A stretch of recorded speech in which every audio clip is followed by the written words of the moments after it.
Hello, everyone. It's so good to be with you guys and to share a little bit tonight. This is my first ever talk at TNL, so big moment, you know.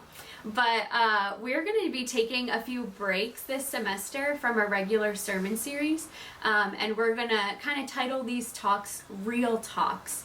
And they're going to be a series of special sermons about the heart of Chi Alpha. So we're just going to take a break every now and then and talk about our heart on various topics. And the topic that we're going to be talking about tonight is giving a year. So ever since I could remember, I wanted to be a teacher. I think it was something that I thought I would be really good at, but it was also something that I was really passionate about for a very long time. And so fast forward into college, I majored in elementary education, and as everything changed in college, it was the one thing that was the same was me wanting to be a teacher. My friend group changed, my relationship changed, extracurriculars changed, but the one thing that stayed the same was my major. I always knew teaching was the thing I could hold on to, and that was the thing that wasn't going to change. And so fast forward to 2016, and I moved to Connecticut, and I joined Teach for America. Some of you might know what that is. And so that was what brought me to Connecticut, and that's how I started my teaching career.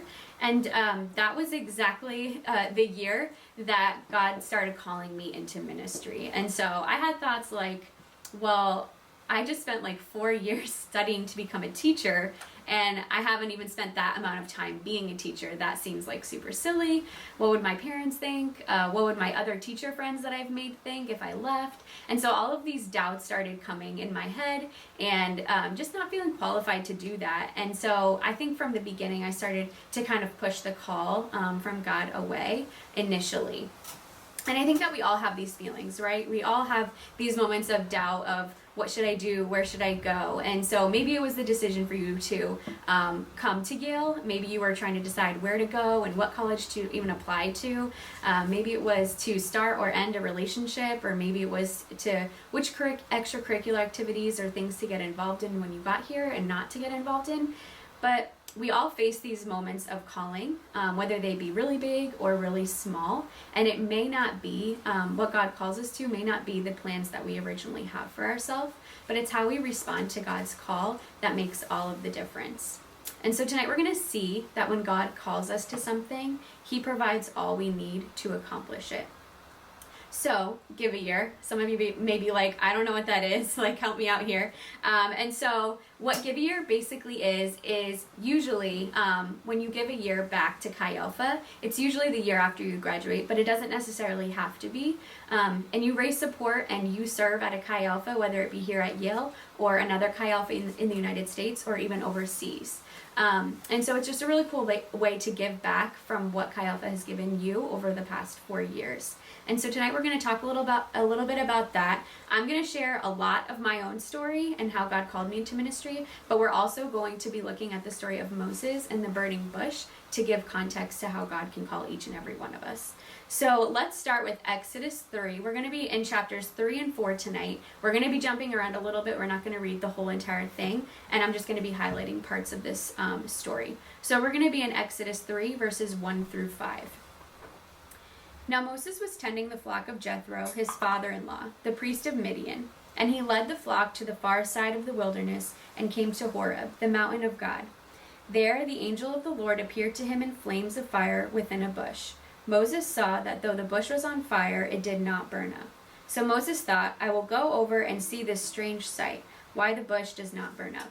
When the Lord saw that he had gone over to look, God called him from within the bush, Moses, Moses. And Moses said, Here I am. Do not come any closer, God said. Take off your sandals, for the place where you are standing is holy ground. Then he said, I am the God of your father, the God of Abraham, the God of Isaac, and the God of Jacob. At this, Moses hid his face because he was afraid to look at God.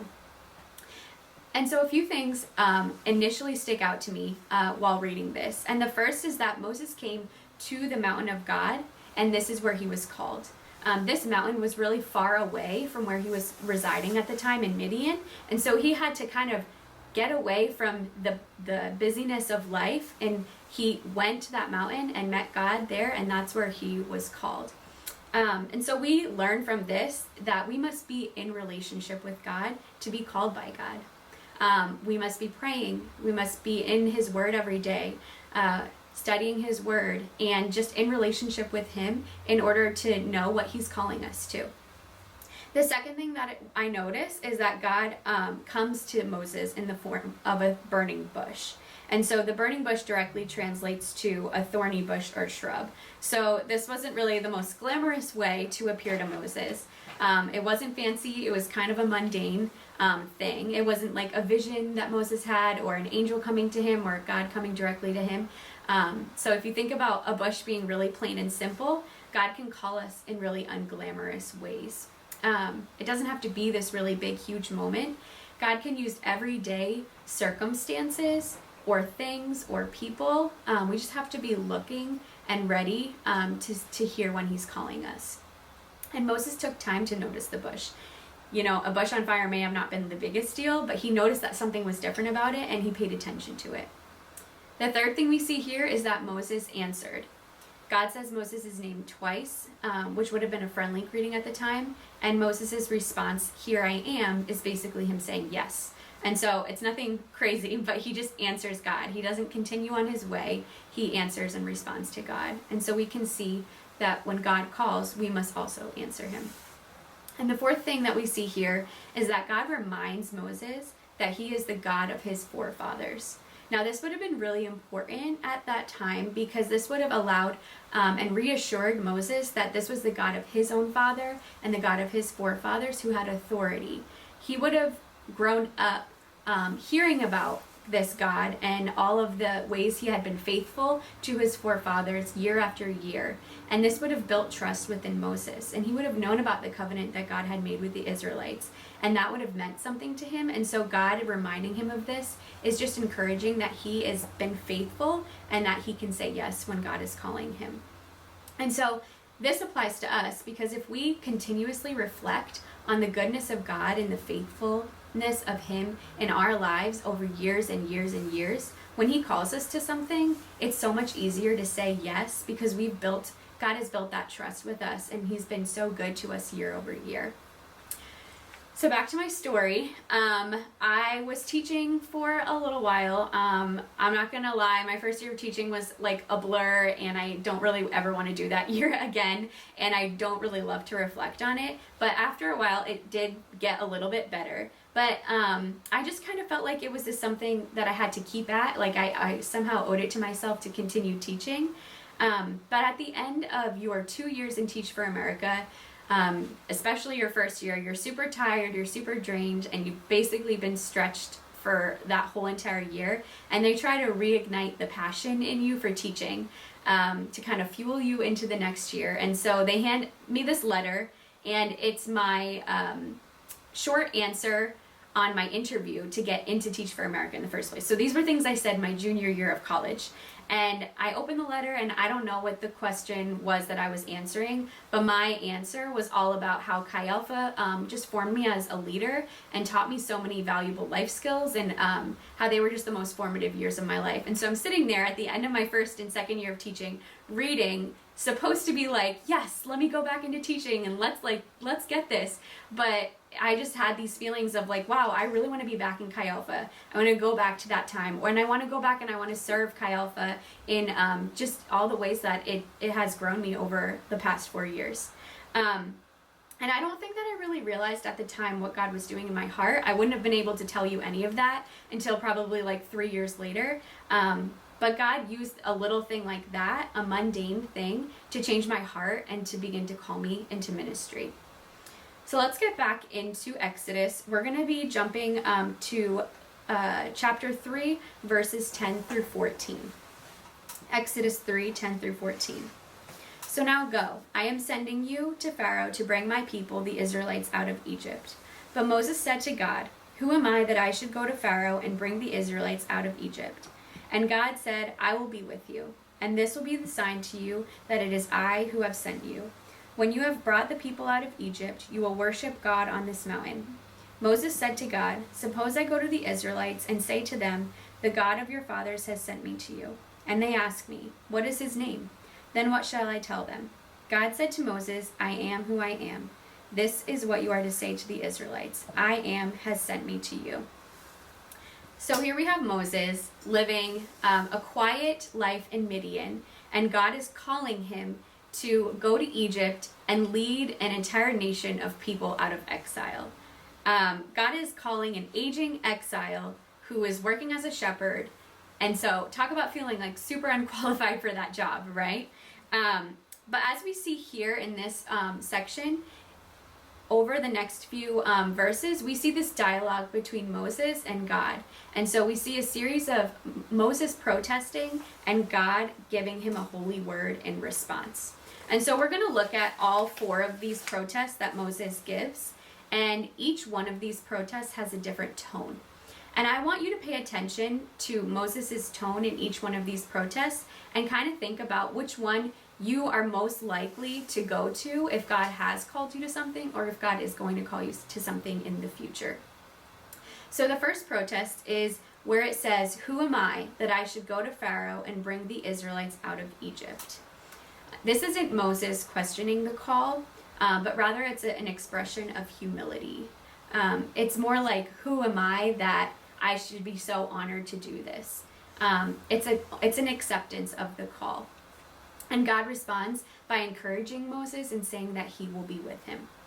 And the second protest is when Moses says, "Suppose I go to the Israelites and say to them, 'The God of your fathers has sent me to you.' And they ask me, 'What is his name?' Then what shall I tell them?"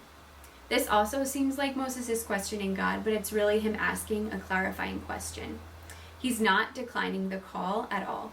And God responds by telling him that, tell the Israelites that I am has sent you. This again would signal to the Israelites that it is the God of their forefathers that is called Moses into bringing them out of exile. And it would have built trust between Moses and the Israelites. God is giving Moses all of the things that he needs to accomplish this call that he is and this task he's calling him to do. So we can see that when God calls us to something, he provides all we need to accomplish it. So a little bit more of my story. I'm still teaching, and I just would come home really tired at the end of every day, and I would just feel like, okay, I would picture myself doing this for years and years and years, having kids, whatever, 10 years down the road, and I just couldn't see myself doing this for a really long time. I could never picture the sustainability of doing this for a really long time, but I still felt that feeling like I needed to commit to it and I needed to stick it out. And so when I moved here to Connecticut, I had no idea. First of all, I didn't pick Connecticut. Teach for America places you wherever they feel like you need to be. And I also didn't get to pick what city I was going to be in within Connecticut. So it's wherever you get your first job. And I got my first job offer here in Connecticut, in New Haven. And I had no idea that I would be living and working steps off of Yale's campus. I didn't know anything about Yale. And I also had no idea that Yale had a Chi Alpha until I moved here. And that's also saying something because there are not a lot of Chi Alphas within the Northeast. So that there was one actually feet away from where I was living was kind of insane. So some of you know Steven's my husband, but we got married after my first year of teaching, and he moved here to Connecticut and started on staff with Yale Chi Alpha. And so we would come home from work every day and be like, "Oh, how was your day? How was your day?" And we'd, talk about our days. And almost every single day I would hear about all of the wonderful things that God was doing in Chi Alpha. And I would feel really jealous of his job. And I would have these moments of wow, I want to do what you're doing. I want your day and I want to do that. That sounds really, really cool. And so it's just day in and day out conversations like that. God started to change my heart and soften my heart towards saying yes when he called me into ministry. This isn't a really big thing. It's just a conversation after work with my husband. And so it's another mundane thing. But let's go back and let's finish out the last 2 protests of Moses. So we're going to be looking in Exodus 4 verses 1, and then we're going to be jumping to verse 10 through 17. Exodus 4:1. Moses answered, "What if they do not believe me or listen to me and say, 'The Lord did not appear to you?'" Exodus 4:10 to 17. Moses said to the Lord, "Pardon your servant, Lord. I have never been eloquent, neither in the past, nor since you have spoken to your servant. I am slow of speech and tongue." The Lord said to him, "Who gave human beings their mouths? Who makes them deaf or mute? Who gives them sight or makes them blind? Is it not I, the Lord? Now go. I will help you speak and will teach you what to say." But Moses said, "Pardon your servant, Lord. Please send someone else." Then the Lord's anger burned against Moses, and he said, "What about your brother Aaron the Levite? I know he can speak well. He is already on his way to meet you, and he will be glad to see you. You shall speak to him and put words in his mouth. I will help both of you speak and will teach you what to do. He will speak to the people for you, and it will be as if he were your mouth and as if you were God to him. But take this staff in your hand so you can perform the signs with it." So here we see the final two protests of Moses. The first two were more formal. They showed humility and accepting of the call that God was asking him to do. And the last two here show a little bit more uncertainty on Moses' part. And so the third protest is when he says, "What if they do not believe me or listen to me and say, 'The Lord did not appear to you'?" This again is referring to the Israelites. Moses isn't doubting God, but he's rather doubting that the Israelites will think he's legitimate and that God has truly called him to do this. God's response, which we didn't get to read, right after verse 1, God responds by showing Moses 3 miracles or signs that he can perform for the Israelites in order to prove to them that God has called them and that he has the power to do what God is calling him to do. And so we can see here that this is an encouragement to Moses, and God is providing exactly what he needs to accept and carry out the call that he is calling him to do.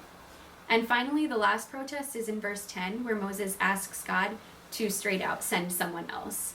In the first part of that, we can see that he kind of talks about not being able to speak well, but this is more referring to his need for divine help. Some people think that Moses had a speech impediment, but rather it's more of self-deprecation on his part, because throughout the rest of Scripture, we don't see that Moses ever has any trouble talking at all. And the second part of this protest is a blatant attempt to be excused. It's as if he's saying, there's got to be someone else you can send. Please don't send me. But even though God is angry, he chooses to encourage Moses in this moment and tells him that he'll send Aaron, his brother, to help him speak on his behalf.